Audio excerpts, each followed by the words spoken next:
What's the difference between fearless and being stupid?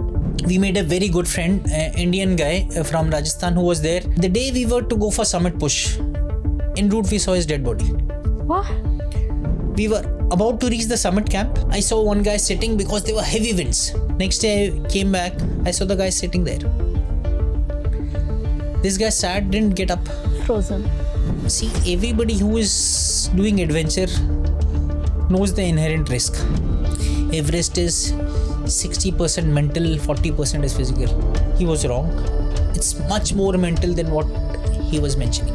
It's everything is the mind. What do mountains give you? You can't fake anything on the mountains. You may be the strongest of climbers, but then if the mountain decides you're not going to climb, nothing will happen. We got an opportunity of climbing with a girl who is blind. First female. Totally blind. Totally blind. First female to climb Everest was this year. What would you change in the school curriculum? Point is to, challenge their faculties physically, mentally, so as to, evolve with new solutions. Within 15 minutes, I couldn't believe the kids were not able to walk because they were so exhausted. I was feeling so ashamed. If this is the kind of generation we are cultivating, then I'm afraid it's not a very bright sign. Hi, this podcast is with Lt Col Romil Barthwal, an army veteran and the CEO of Boots Crampons. Not just this, but he is an avid mountaineer. He's climbed probably 10 plus mountains, including Mount Everest. He's a Boston Marathon runner, a half Ironman, you name it, and he's done it.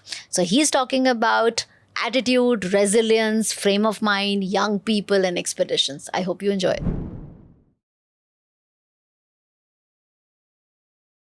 You have been doing, and you are trained, you're a military man, right? So all your fears have been taken out there only. Yeah. Of course. They took out everything for you. But for a civilian, we have not gone through that. Right. And the fear becomes like there is always a challenge of, am I being fearless or am I being stupid? Correct. Right? And that's where this whole thing comes, that if I'm being stupid, then that's not done. I don't want to be. But what's the difference between fearless and being stupid? See, in our case, what we do, we have an eligibility thing. Let's say somebody is doing a 6,000 meter climb. They should have climbed a 5,000 meter before. So there are a lot of people who call up saying that, you don't know us. We run marathons. And though we have not done any climbing, but we can climb Everest or 6,000 meters something. That is stupidity. Right? If you follow all the protocols, you follow the training plans and all, and then you come prepared for a 5,000 or a 6,000 meter, that's being intelligent, and you've got to be fearless because you've prepared for it. So that's where the difference comes. As a company, we follow very strict eligibility that, if you've done let's say an Everest base camp, next one, if you want to get into serious climbing, is Friendship Peak. Learn the basics. Make sure you've understood how to wear crampons, how to use it, how to use an ice axe.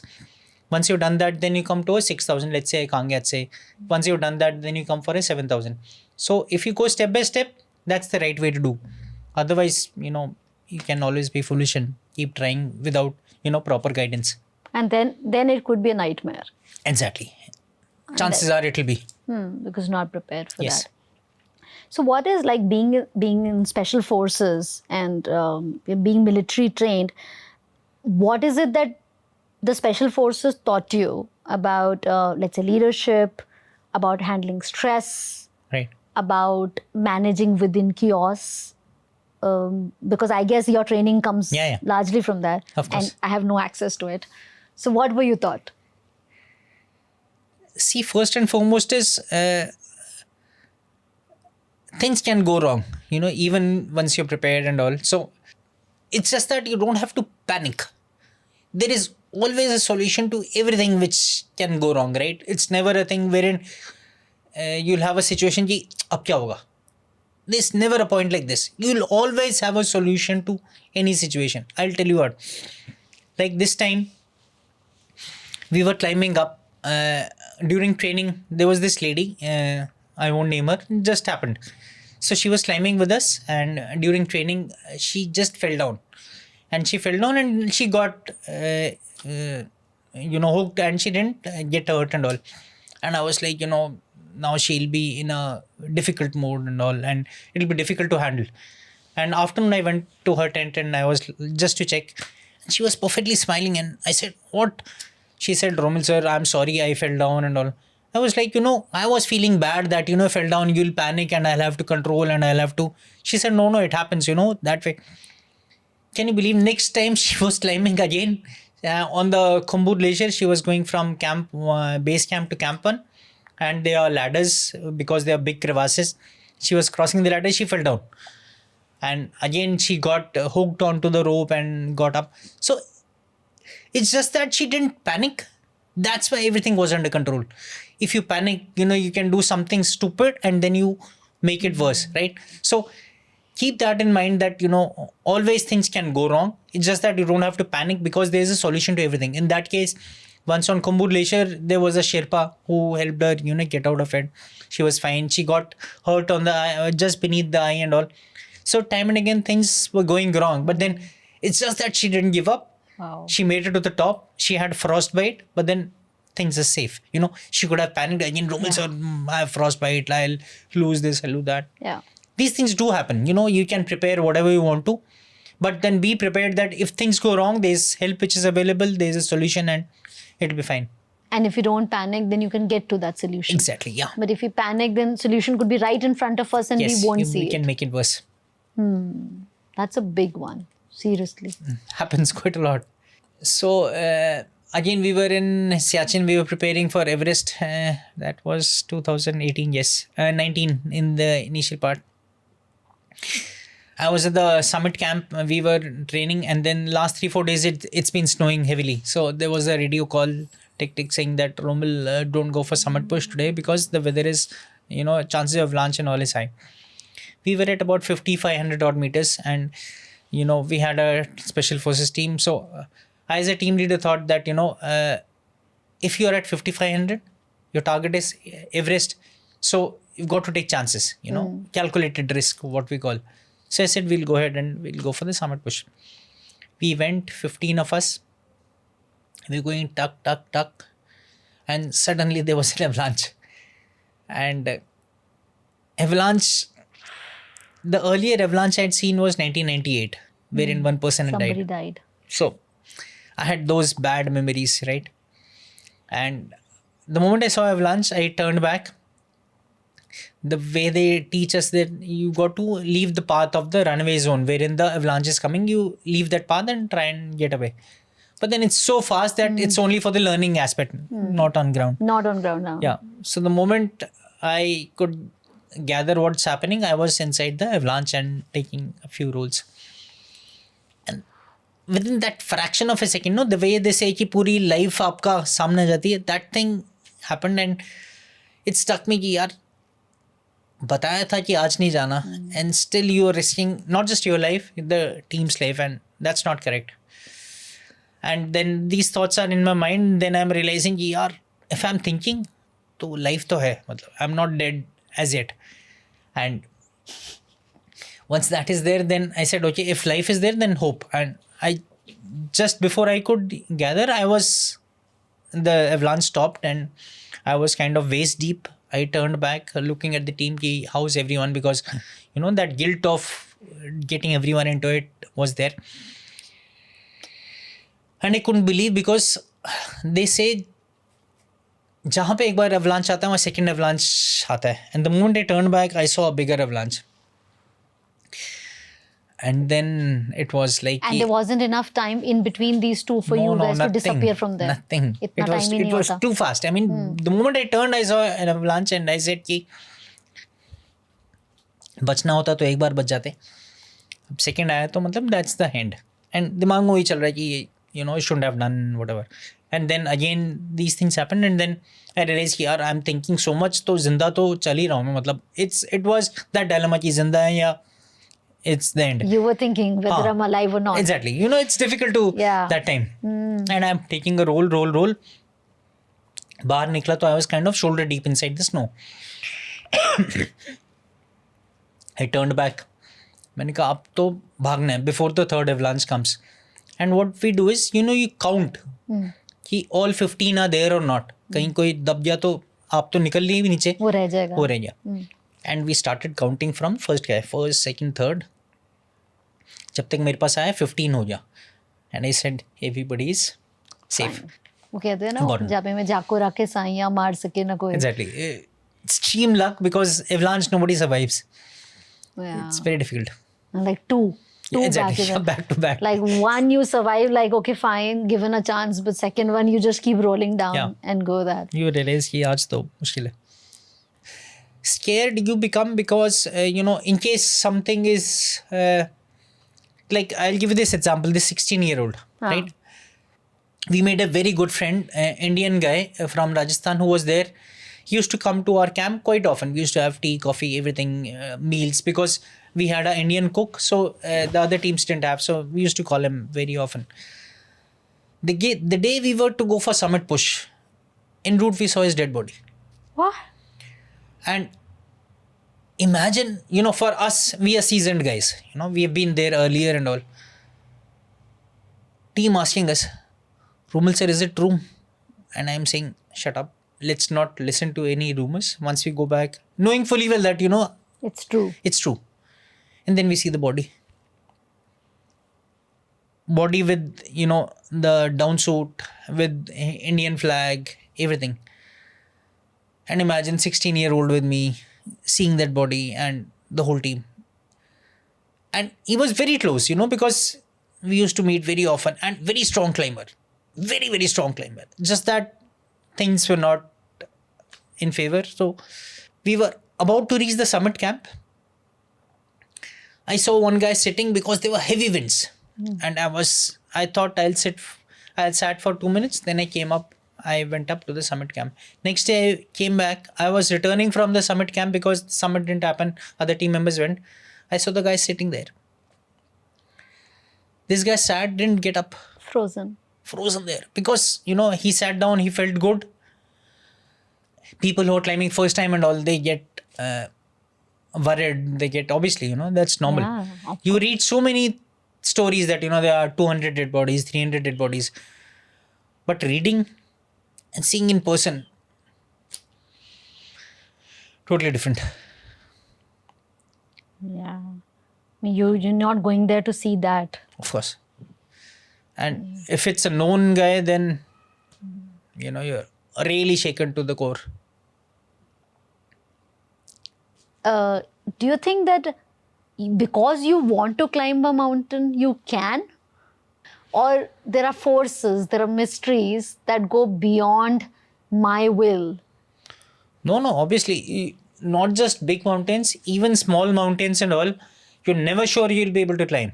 So, obviously, you give your best. You can reach to a certain altitude, but anybody who says that, I'll make you climb is lying. Like there are people who tell us that, Romil will climb with you, but can you guarantee Everest? I said, I can't guarantee you 3,000 meters, leave alone Everest. So there's no guarantee as such. What we can guarantee is we'll give our best effort. If it happens, happens. If it doesn't, it's a bonus. We can give you a good experience. We can make sure we give you your best. You give your best. We'll make sure you give your best. But then summit or, climbing to the top, nobody can guarantee. Nobody at all.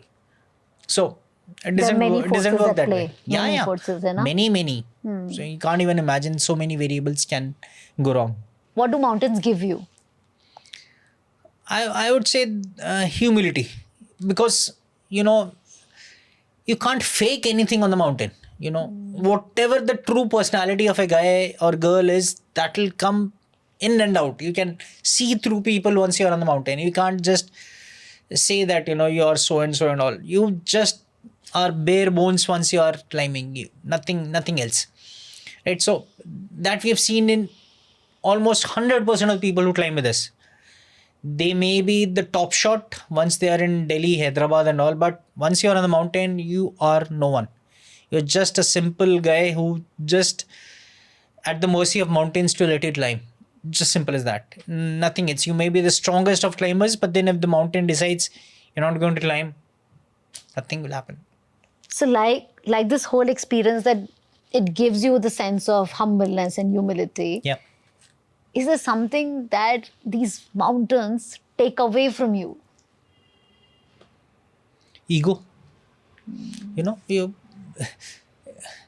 may be just big shot, but then once you're climbing, it's only a hard work, whatever you've done, how true to you've been to your training or to yourself, that only helps. So you can take 10 Sherpas, you can take 20 Sherpas, you can take 50 oxygen cylinders, but then if you are not up for it, you'll not make it. None of this can also get you there. Nothing helps. Like you have to go on your 2 feet. Yeah. That's Exactly. the bottom line. Yeah. Right? 2 feet oxygen, whatever you have to carry, you have to do it. It's just that nobody else can do anything for you. You and only you have to climb. Takes away the ego. Yeah, has to. Takes away all those things that we take for granted. All frills, yeah. Nothing. You know? Yeah. Like we have this notion of we'll survive because, so that because is all taken away. Yeah, of course. It's all your resilience, your hard work at that Yes. time. How true to you have been to your training or to yourself, that only helps. About resilience, where is it? Like, it's a nice word. But what resilience, I understand that what is resilience, but is it in the mind? Is it the fitness that makes us resilient? Is it like if I say that I can do it, that's resilience? See, what I may say, you might not agree. Generally, because No, but everybody agrees with you, so I will. no, nothing like that. I remember once it was decided in the conference that Romil is going to lead Everest. My senior, he called me up. He said, Romil, Everest is 60% mental, 40% is physical. And I was like, what the hell is saying? You know, if you're not prepared, how can something like that? And 2018 to now, 7 years, I've realized he was wrong. It's much more mental than what he was mentioning. You know, it's everything is the mind. Like we got the opportunity of climbing with a girl who is blind. First female. Totally blind. Totally blind. First female to climb Everest is an Indian. Unfortunately, our media and all doesn't cover it. That's a different story. But then, yeah, first female blind girl to climb Everest was this year. How old? She's less than 30, 28, 29 sort of thing, right? And if we say we have made her climb, we are lying because she's way beyond us. You know, the way she climbed and the way she conducted everything, to the extent just 3 days before it was decided that she's going to climb Everest. 5th of April, we took a flight from Delhi to Nepal. Around 1st or 2nd of April, it was decided, confirmed by her sponsors that, you know, she's going to get sponsorship. So she didn't get any training time. No training. And like she just landed. it's a and miracle she how she climbing. climbed. Yeah. She's earlier done a 6,250, the highest. Okay. From 6,250 to 8,848 is a huge jump. It might look less, but all those who are into climbing, they understand it's a huge jump. She didn't get much time to train. It's a different thing that she's been fit. She's been, obviously, she's been doing something, cycling. But don't you need to see to climb? You know, it's a mystery. Don't ask me. I've been with her as a team leader for 55 days. And I don't even know 10% of what she's achieved. For example, once we were climbing Khumbu, there are steps which are made on the snow. You got to keep your feet there and then climb. And she used to touch those steps, where to keep, and then she used to climb based on that. And the way she climbs, the way she conducts, how strong she is, to the extent, again, there are people who climb Everest and, you know, they are not very comfortable tying their crampons or harness. These things do happen. And she would not let anyone touch it. She would say, Romil sir, Nobody's going to touch me, touch the crampons. I'm going to wear it on my own. Both the crampons, harness, everything. She would so self-contained that, and it's a treat to watch her. Oh God. See her climb. Just Blind. fabulous. The person who cannot see. I mean, Can you climb with your eyes closed? no way. I can't walk, leave alone climbing. And we're not talking about just climbing. We're climbing Everest. Everest. Which is what it is. And no complaints, nothing. And she was the first one in the team to reach the summit. And how she did it, I don't know. So it's all in the mind. And if it's in the mind, are we born with that? Or it's developed and can be developed? I strongly feel it can be developed. Let's take our case, in my case, I come from a completely civil background. My parents obviously very, very humble background, never into sports, nothing, Whatever has come out of me has been through the army. Had I been in some, civil, corporate, anywhere, I don't think I would have been that strong mentally. It's only the army which has shaped me right from 18 years old once I left my school and went to NDA. So, and as I look back, those NDA days have shaped up, and similarly IMA and training and special forces. So that mindset has been developed slowly by, the army. Similarly, the setback I had in 98, army has been able to get over it, be it the ultra marathons, be it the ultra cycling, the triathlons, Ironman, or, the army adventure cups and all. All these things have really shaped me slowly. It doesn't mean that, if somebody is born, then you stay with that. Could be to an extent, but personally, what I've seen, it has been developed by It gets built up. Yes. So, army करती क्या है? Army बंदा बना देती है, इंसान बना देती है, the way they say it. And that's absolutely true. I remember regretting and crying those NDA days. But can't be easy. That's been the foundation, And as I say, my life changed after 34 because then I got into IIT Kharagpur and got that confidence of doing things. But it was just the outcome of the previous 18 to 34, which the foundation was laid by the army. It's just that, nothing else. If you were to be a part of the curriculum design team, for the next generation of schoolgoers, right? What would you change in the school curriculum? See, initially, let's have from the junior classes. Let's start with the day hikes. Start with, giving them exposure to outdoors. Could be once a week, and then slowly building up for, as the kids grow up. We've had cases wherein students from schools have gone to Everest Base Camp. I remember, last time we were there on EBC, we had a big batch from Harvard Business School. In foreign, they value a lot on the experiential learning part. In India, experiential learning is more of a namesake, rather than thing. So if you give them exposure slowly, let's say, give them once a week to start with for smaller kids, build up slowly and train them subsequently for bigger climbs. Let's say 2 days climb, 3 days climb, take them outdoors on mountains, 3,000, 4,000, those kind of climbs. These people also get into that groove of adventure, what adventure is truly about, not just going to some place and then coming back, having fun, but then, you push yourself, understand what physical capabilities are there. If you're not fit for it, train for it. Like the physical teachers and all in the schools can develop a curriculum to build up for a particular climb. Make it selective. Let's say 15 people out of a class of 20. So that becomes more competitive. Kids become more interested towards this and then slowly keep building up. See, it's more of a formality these days for schools to take them to Jim Corbett or somewhere. So that's not what adventure is. That there's no learning which is happening there. Kids going in a bus, singing songs, reaching there, coming back. That's not the point of it.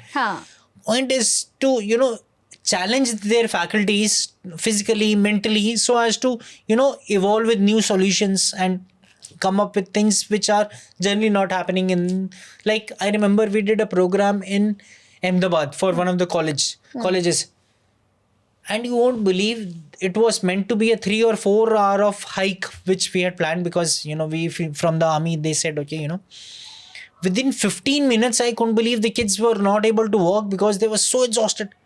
And these are college students, and I was feeling so ashamed. I thought initially they were joking, saying that, and that's the standard. They couldn't. Yeah. And if this is the kind of generation we are cultivating, then I'm afraid it's not a very bright sign. If college students walking 15 minutes of, not even a mountain walk, just a hilly kind of a small walk, and they were all spent up, used all their water. I don't know. That's really sad. The moment I came back, I told my kids, and everybody was surprised. Yeah. What does sport and outdoor experiences do to a person? Why should I go through it, and why should I put my child through it? See, sports, what I've realized is the more number of times you would fail in life, right? These days, kids don't know what failure is. I know in my family there are kids who play a game of Ludo, and if they lose, they start crying. It's very normal, right? My kids also say that, Ki, Papa, we were playing and then the kids started crying, and they're surprised. And I'm not surprised because, that's how the parents have become so sensitive. Correct. Everybody. The kids and all, it's so difficult. Now, sports, we know most of the time you're going to lose. You keep playing basketball, you try 100 times, once you'll basket. Similarly in, you play football, keep playing the whole day, might score a goal, might not, after 10 games, you'll score a goal. So these kind of habits, wherein you push yourself, give your best, but don't get the result. Which Because is that's not bound to happen. Exactly. Which is normal. We've all grown up like that, saying that, I still remember so many chances we have missed out, semi-finals, finals, quarterfinals, we've lost. NDA, keep getting kicked around everywhere because you keep losing matches. So these kind of things develop your personality, because the day you win is going to be after so much of hard work, You really celebrate that. Exactly. It's not that you instant gratification thing which is there, very common. That doesn't happen in instant sports. gratification is the flavor of the day. True. Today. Everything we wanted, and it's not natural to have it. Exactly. We all know that, Yeah. but we're missing that beat. The moment you cross the school, you realize the true reality, how things shape. And that's why you have so many mental health cases of, people joining new companies and then some suicide happening. Breakdown and True. colleges and schools, like not passing exams, giving a breakdown like Correct.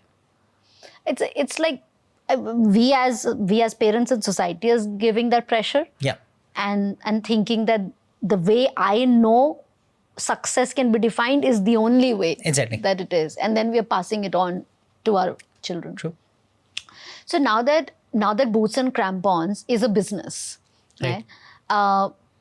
Is there a mindset of an entrepreneur that you had to build? Is it very different from what I know of people in sports and adventure? Business could be very intimidating. Right. The numbers, right? The cycle. How did you manage? See, initially, I'm damn lucky, as I said earlier, Bharat had done all the groundwork earlier.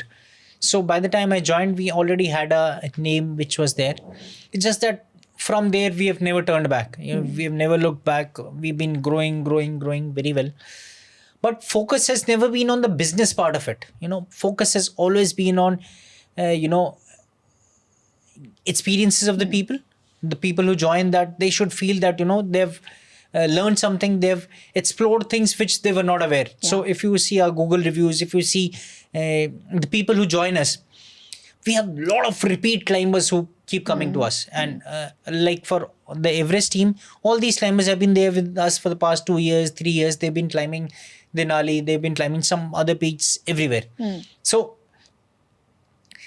business has been always the second part. The first has been that, the experience, the passion, safety, like the chatbot motto we have in the army, right? Similarly, we have our thing that, safety, we don't compromise. summit, we don't let people give up if they have the potential. There have been times wherein people have been trying to go up and we say that, it's not safe, so they've turned back. But excuse me, more often than not, it's been that, we've asked people to keep pushing, and we really push people hard to make it to the summit. Though they keep cursing us that time, but once they're back, obviously, it's been Then a you're the different god. time. Yeah.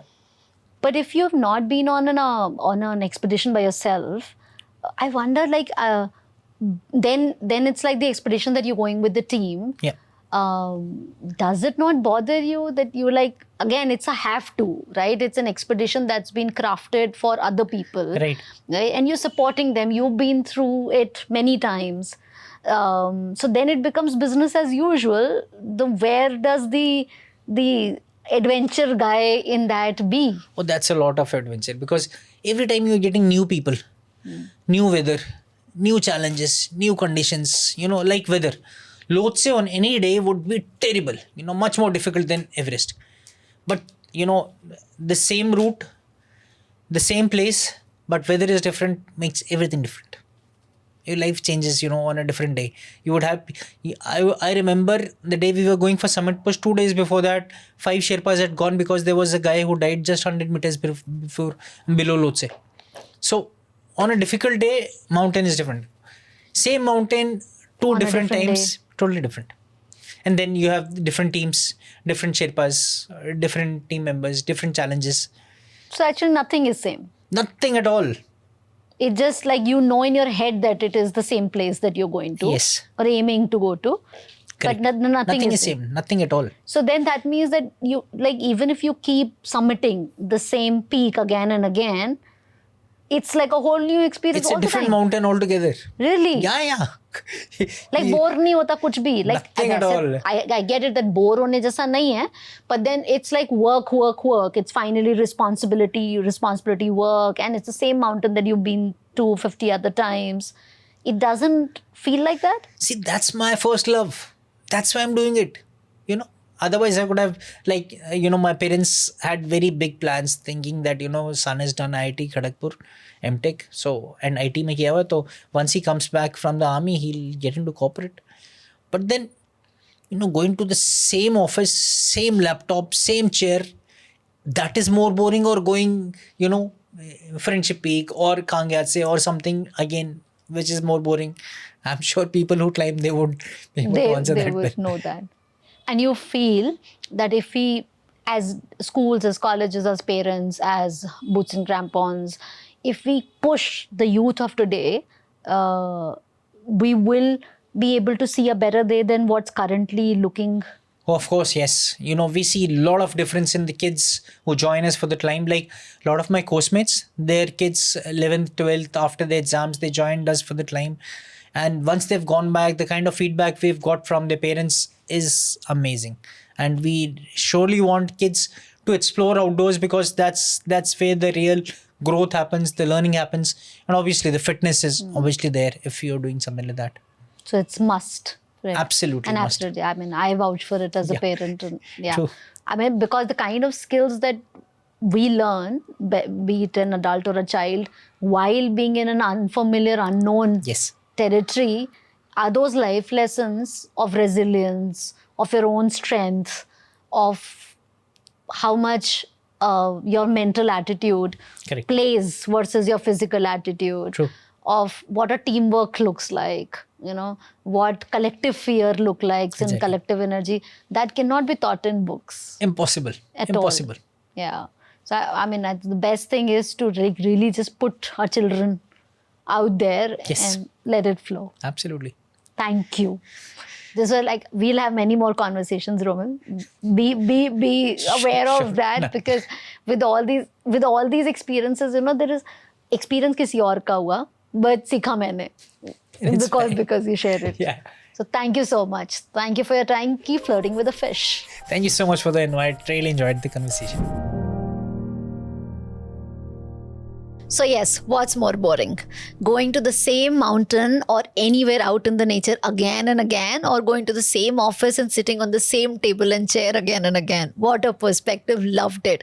I think हम सारे जितने office goers हैं ना, this has hit us below the belt एकदम दिल पे. तो obviously going to the nature is much more wholesome and fulfilling. But भाई हिम्मत करनी पड़ेगी, ये 15 मिनट के स्टैमिना को थोड़ा सा 15 दिन का स्टैमिना बनाना पड़ेगा, तभी कुछ सर्वाइव कर सकते हैं. And one step at a time. So I hope ये पॉडकास्ट आपको एटलीस्ट इंस्पायर तो करेगा ही करेगा, बट कुछ एक्शन पॉइंट्स भी दे पाया होगा. एंड आई गेस ये सारी कॉन्वर्सेशंस एक बार में कुछ ज़्यादा लाइफ चेंजिंग कर नहीं सकती हैं, but we have a bundle for you.